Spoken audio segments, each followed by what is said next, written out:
Hello, this is a short reflection on the Gospel reading for the 19th Sunday in Ordinary Time. I'll read it to you. It's from the Gospel according to Matthew, chapter 14, verses 22 to 33, the story of Peter walking on the water. Jesus made the disciples get into the boat and go on ahead to the other side, while he sent the crowds away.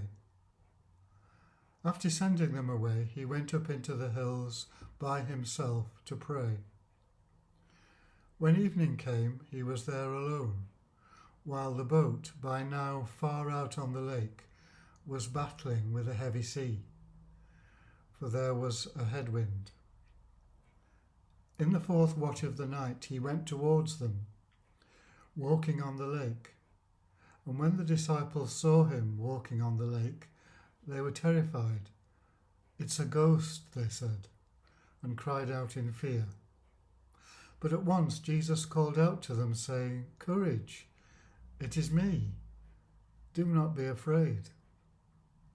It was Peter who answered, "Lord," he said, "if it is you, tell me to come to you across the water." "Come," said Jesus. Then Peter got out of the boat and started walking towards Jesus across the water. But as soon as he felt the force of the wind, he took fright and began to sink. "Lord, save me," he cried. Jesus put out his hand at once and held him. "Man of little faith," he said, "why did you doubt?" And as they got into the boat, the wind dropped. The men in the boat bowed down before him and said, "Truly, you are the Son of God."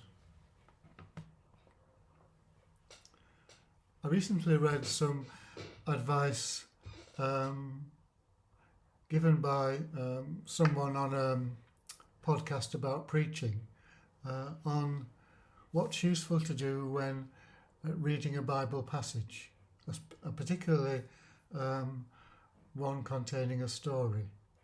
He said, be on the lookout for and follow up anything that seems weird or peculiar or unexplainable or troubling to you.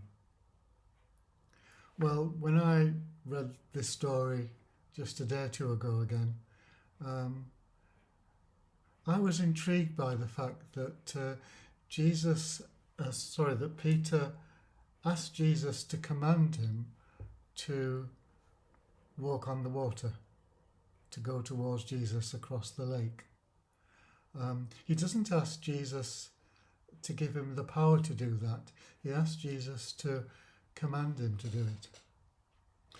It's as if Peter knows that there's power in the commands of Jesus.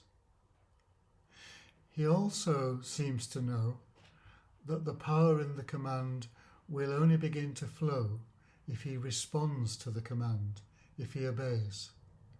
And so he steps out onto the water. But he soon takes fright when he feels the wind on his face, perhaps when he looks down at the waves, and his faith, his trust drains away. And so did the power. But he seems to have the right instinct. He knows what to do next if he's not going to sink into despair. He simply cries, "Lord, save me."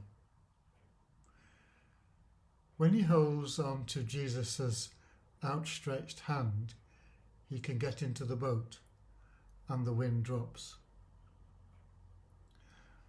Peter is teaching us that when Jesus commands us to do something, we receive the power to do it as we start to follow, to obey, as we make the first step out of the boat. The power will continue to flow as long as we continue to trust.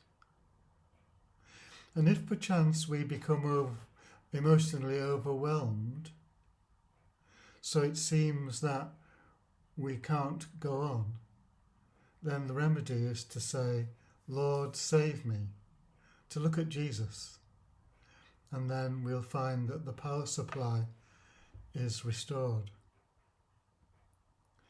So if Jesus calls us to do something for him, it's safe to step out from what seems to have been safe so far, to take the risk, to enjoy the exhilaration, to feel the satisfaction in rising to the challenge, confident of his presence with us.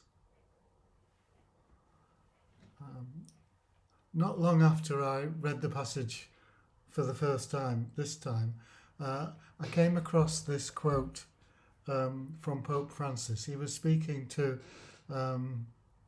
some young people during the World Youth Day celebrations recently in Lisbon. A huge number of young people. There were 1.5 million of them there at the final mass of the event. And he says this to them: Jesus knows each of your hearts, each of your lives.